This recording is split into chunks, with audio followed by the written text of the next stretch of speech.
Hello again. I just got to another final table. This I'm coming in very short stacked actually, 9th out of 10th as you can see here. This is a $3,000 guaranteed unlock poker. I believe the buy-in was about $40, 40 plus 4, and there was 74 players in it to start with. First place is $900. And I'll just be going over my thoughts throughout this final table. I know I'm really short here, and I need to pick up blinds as much as I can, but, I have over 10 big blinds. I have enough to wait around a little bit. I don't like the spot I'm raising. I'm going to go all in if I play that hand, and I'm raising into 1, 2, 3, 4, 5, 6 players that, are going to be calling me with bigger pairs. And I'm not winning enough chips to really improve my situation all that much, to just make me stay afloat a little longer. Plus I can play the ladder a little bit by folding. I know I need to accumulate chips. I'm not folding to try to move up the pay scale, really. I'm just folding because I don't think it's really that beneficial of a spot to be shoving in.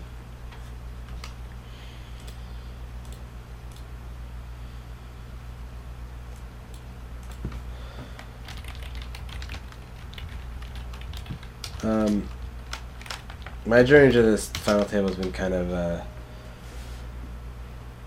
uninteresting, I guess. Not a whole lot has happened. I've been kind of sitting on this kind of stack since there was about 30 people left almost, and I've just kind of been sitting around 12 to 17,000. Just going up and down between there, trying to get up to a bigger stack, but never quite being able to. Just kind of humming along, at the final table. This hand is quite a bit better than threes, in my opinion. I am a little bit earlier, which I don't really like. The blinds did just go up, also. So I like this spot a little more, mainly because my pair is just so much better than threes, in my opinion. I could get called by sixes or fives. I don't like my worst position, but, and the blinds are bigger now, so taking the blinds does mean a little bit more. I only have 12 big blinds now. I'm totally fine with just taking the blinds there, although I feel like I have quite a bit more protection if I get called with sevens rather than threes. And I think I was only raising into 2 more people, which isn't a huge deal. And also, I'm going all in from first position, or earlier position, which, although I'm raising into more people, I get a little bit more credit for having a better hand. So, because of that, I might get some hands, like, jack nines, the fold. I might have not folded to my threes because it was in later position. That's probably a little bit of a stretch, but, there is some credence to the fact that an earlier position raise is going to get a little bit more credit. This is an interesting pot with a bunch of limpers. I like that play by him because it's unlikely for anybody to hit this, and if he can take the pot down, he wins a lot of chips. Or he just had a monster, but oh wow, counterfeited his set. Now I am at the point in the tournament where I do want people to get knocked out. I'm so short, Let's see, here's the payouts so you can see them really quick. 10th is 60, 9th is 90, and it goes up. If you can't see them again, you should probably go to full screen or HD or both. Higher definition, because otherwise all this stuff is probably too small to see. But yeah, first is 900. But I mean, I'm in 9th place. I'll take an extra guaranteed $30 if I can get it. Might as well. This guy just shoves for, well, I guess, no, he goes over the top of this guy, which, it's probably just about the only move he has. But he gets in a really bad spot, and this guy is looking to become a real contender all of a sudden. Yes, he is. Oh, way to go from short stack to a contender really quick.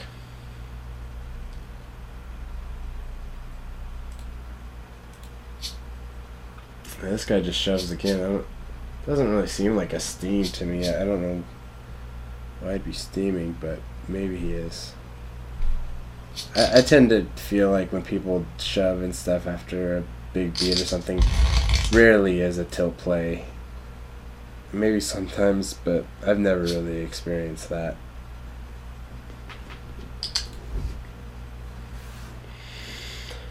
I'm pretty short still. I'm looking for a spot to get my chips in good. Stakes and blinds, but with people shoving, I can't really ever do that. This guy just going all in again. He might have just picked up another hand or something, but he could easily be steaming a little bit. I don't know why he would be. He's still got plenty of chips to play with. I doubt his hand's all that weak. It's probably like a small pair of some sort, or a hand that looks pretty.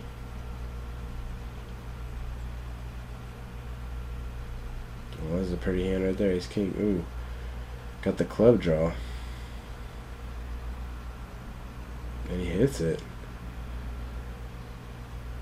I'm not the greatest at taking notes on players. Wow, people are just shoving. This is the only player I have put notes on throughout this tournament.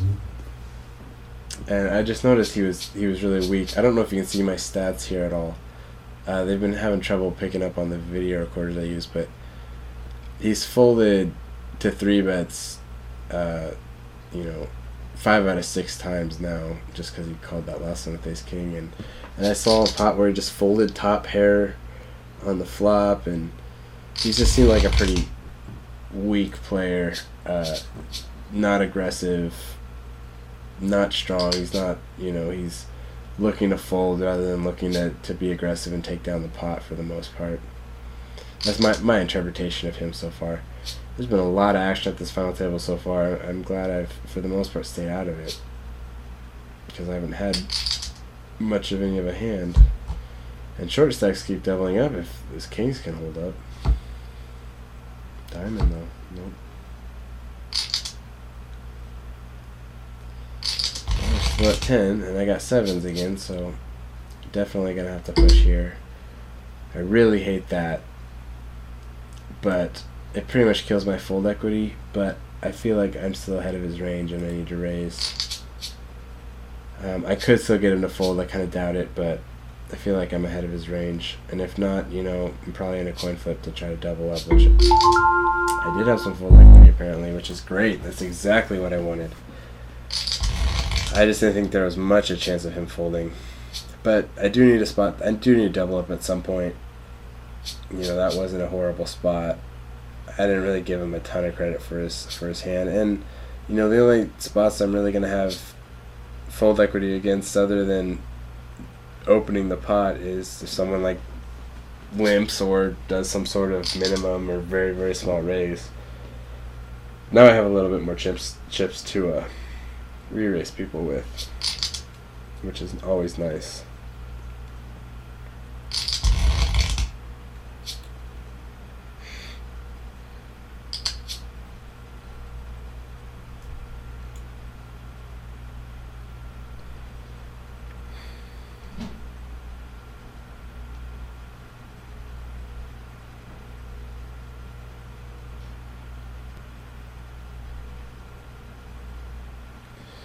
This guy's, it's a really small 3-bet here.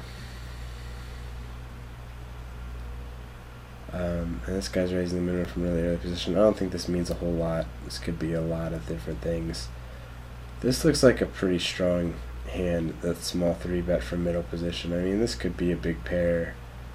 It could be a couple other things, but I mean, that's just an interesting 3-bet. That's a 3-bet you're expecting to get called almost 100% of the time. So I wouldn't be surprised if he had a really big pair right there. He might have just...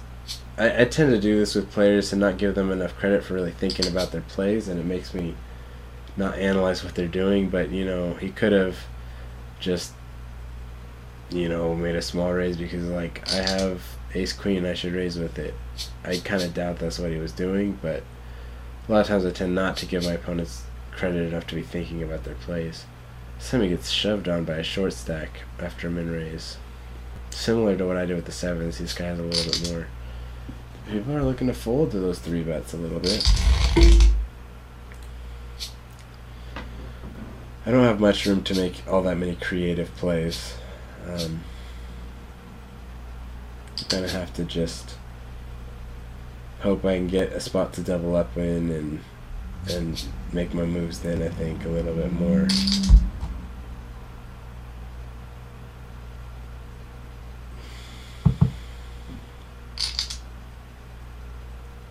It's a huge overbet right there.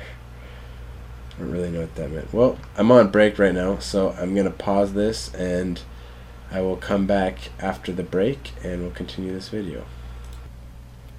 Okay, so I'm back after the break. What I did during the break is I used my free Shark Scope searches to get some notes on most of the big stacks in the sky to kind of see if I could confirm if he was good or not or bad.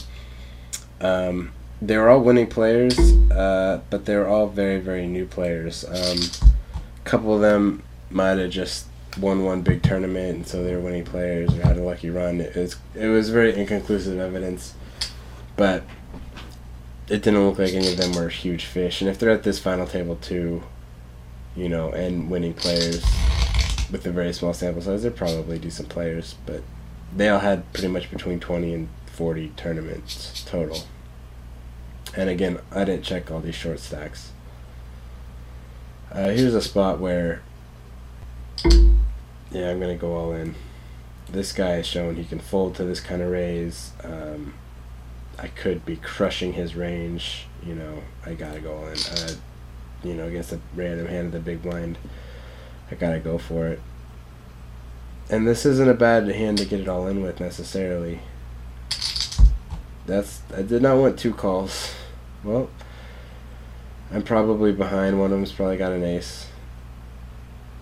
Maybe not, though. That looks a little bit like an ace to me, but I got outs for that.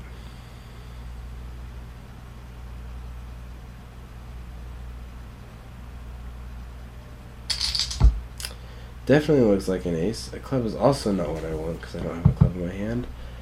Looks like I'm going to need a queen or a jack. That's not a club to take this down. Definitely, and that might not even be good. Wow. Against aces and a flush. Wow. Well, I'm out in 10th. Not exactly what I wanted, running into 2 monsters like that, but, you know, oh well. Made $60. Not exactly the end I wanted to today, but oh well. You feel like I played the spot decently, and I feel like I gotta push it into that spot, especially when I'm so short. So I'm not unhappy with how I played it. Got unlucky for the big blind to have aces.